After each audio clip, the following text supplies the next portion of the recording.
Bienvenue à Lolo Rafting. Mon nom c'est Loïc, je suis le guide fondateur et je vais être votre guide pour aujourd'hui. Alors aujourd'hui, ce qu'on s'en va faire, on s'en va faire du rafting sur la Haute-York.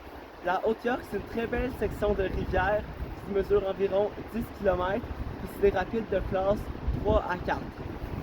Pour que tout se passe bien dans notre belle journée de rafting, je vais faire un petit discours de sécurité qui va vous expliquer quoi faire et quoi ne pas faire en situation critique. Alors, avant tout ça, je vais vous parler de l'équipement qu'on a besoin pour faire du rafting.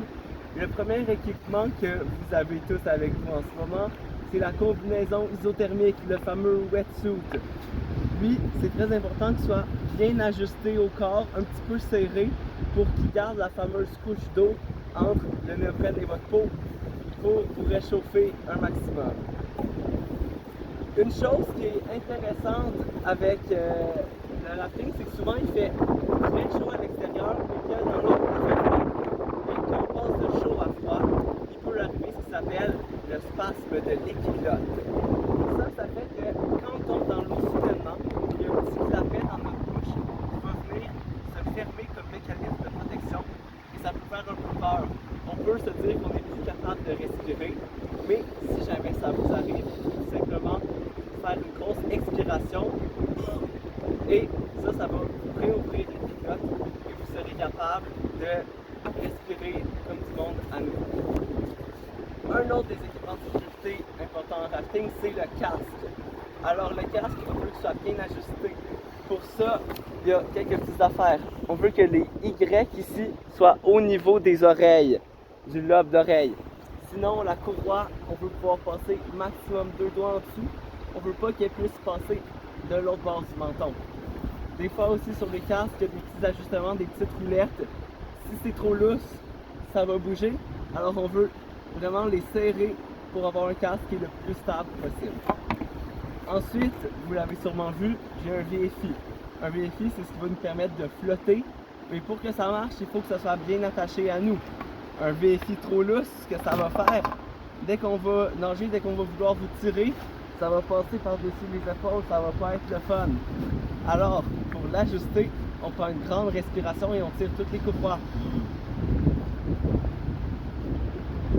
Là, on veut que ça soit quand même assez serré sans nous bloquer la circulation. Ça va faire que ça va vraiment bien tenir. Aussi, comme vous voyez ici, on peut avoir des souliers d'eau vive et ou des bottillons en néoprène. Ce qui est important, c'est d'avoir une semelle rigide et que ce soit des souliers fermés. Quand on a des souliers d'espadrille comme j'ai, on peut mettre des bas en néoprène pour avoir plus chaud. Ensuite, on est rendu à la pagaie. Alors, une chose qui est vraiment méchante sur une pagaie, c'est le T. Un T de pagaie, on veut toujours tenir ça avec notre main. Parce que si on ne le tient pas, des fois, il s'en vient comme ensorcelé d'un tour de magie, puis il s'en va directement dans les dents de nos amis. Alors, toujours notre main sur notre T de pagaie. Prendre la pagaie, on va la mettre sur notre tête, faire un 90 degrés avec nos bras. Ça, c'est notre boîte du pagayeur. On garde toujours cette boîte, c'est dans ça qu'on est le plus fort. Alors, c'était ça pour les équipements individuels à avoir en rafting. Des fois, chez Lolo Rafting, on a tellement de fun et ça brasse tellement que ça se peut qu'on tombe. Alors maintenant, on va voir ce qu'on fait si on tombe dans le bateau. Alors premièrement, si vous êtes en train de pagayer, vous vivez votre meilleure vie, mais vous tombez à l'intérieur, tenez la ligne de vie avec votre main mouillée. La tenez, on se met bas dans le bateau et quand ça va arrêter de shaker, on va pouvoir juste se remettre en position dans le bateau comme je vais vous expliquer dans un discours de commande plus tard. Ensuite, si à la place on tombe à l'extérieur du bateau mais qu'on reste quand même proche, on essaie d'agripper la ligne de vie qui est juste là. On va pouvoir se tenir quand on se tient à la ligne de vie, soit on peut se ramasser tout seul et se hisser dans le bateau, ou soit un de vos amis ou le guide peut venir vous tirer pour vous rembarquer dans le bateau. Alors l'objectif, c'est de toujours avoir une main sur le bateau et une main sur sa pagaie quand on nage. Si par contre, on a tellement de fun que vous tombez bien trop loin du bateau pour vous agripper, ben là, je vais vous apprendre quelque chose, vous pouvez nager. Alors, vous nagez vers le bateau, tchac, tchac, tchac, agrippez la ligne de vie et vous faites remonter. Si votre ami est en train de nager vers le bateau, puis qu'il n'est pas très en forme cet ami-là, alors ça lui prend un petit peu plus de temps à nager, on peut être gentil, on peut l'aider, on lui tend notre pied de pagaie, seule fois où qu'on l'a jeté, pour l'aider à le tirer et ensuite le réembarquer dans le raft. Si vous êtes encore plus loin du bateau, mais qu'il y a un de nos gentils guides qui est sur le bord de la rive avec un sac à cordes, ça se peut que quand vous passez en soyant en train de nager, il vous envoie une corde. C'est-à-dire, Laurent, je vais t'envoyer une corde. Ce qui est très important, c'est qu'on ne peut pas agripper le sac à cordes. Parce que si on agrippe le sac à cordes, ben la corde, elle continue de se dérouler. Alors on veut agripper la corde comme cela. Laurent, c'est un professionnel de l'agrippage de corde. Avec les deux mains, on va ensuite vous tirer jusqu'à la rive. Super. Si il n'y a pas de personnes qui peuvent vous tendre la corde, il y aura sûrement d'autres rafts que le mien qui va être sur la rivière. Vous nagerez alors jusqu'au raft le plus proche de vous. En rafting ou en eau vive, il y a deux types de nage qui sont importants à savoir. La première qui va être la plus commune, c'est la nage défensive, je vous la montre. Alors, le but de la nage défensive, c'est de pouvoir avoir une vue d'ensemble sur la rivière et pouvoir un peu décider vers où on va, tout en restant sécuritaire, les pieds en haut pour ne pas se les coincer et les fesses aussi remontées pour ne pas se frapper contre des roches. Alors la position, on appelle aussi la position du lazy boy. On va se mettre les pieds vers le bas de la rivière. On va aussi lever les fesses le plus possible. On va mettre nos deux bras en extension et pour décider où qu'on va, on va pointer la tête soit vers la gauche, soit vers la droite. Puis on va donner des coups avec des bras comme du crawl. Puis c'est très important, même dans ce nage-là, on lâche pas le thé de la pagaie. Quand on est en nage défensive, on est à l'écoute de ce que les guides nous disent.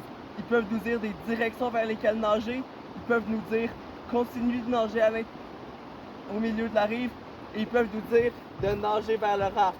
Des fois, ils nous envoient aussi des cordes. Alors c'est très important de regarder ce qui se passe aux alentours. Si on veut aller vers une place plus spécifique, qu'on veut avoir plus de vitesse et qu'on sait où qu'on s'en va pour nager, on peut se mettre en nage offensive. Alors quand vous êtes sur le dos, vous allez tout simplement vous revirer sur votre ventre et faire du crawl. Normal, on garde encore les pieds vers le en haut pour pas se les pogner dans des roches et on nage le plus vite qu'on peut vers la direction qui nous est donnée. Alors voilà les deux techniques de nage en rivière. En rivière, il y a quand même 2-3 dangers principaux, puis je vais vous en parler pour savoir c'est quoi et savoir comment les éviter. Le premier, le plus commun, c'est une passoire. Alors c'est quoi une passoire? C'est un arbre qui est allongé dans le courant et par lequel le courant passe, mais à cause des branches et à cause de l'arbre, les plus gros objets, comme les humains, ne passent pas. Alors, ça c'est le... Si on voit qu'on se dirige vers une passoire, il faut premièrement essayer de faire de la nage offensive pour s'en aller le plus loin possible de la passoire. Là, même s'il n'y a pas de guide qui vous dit de nager pour s'en aller de la passoire, si vous voyez un arbre, vous vous enfuyez.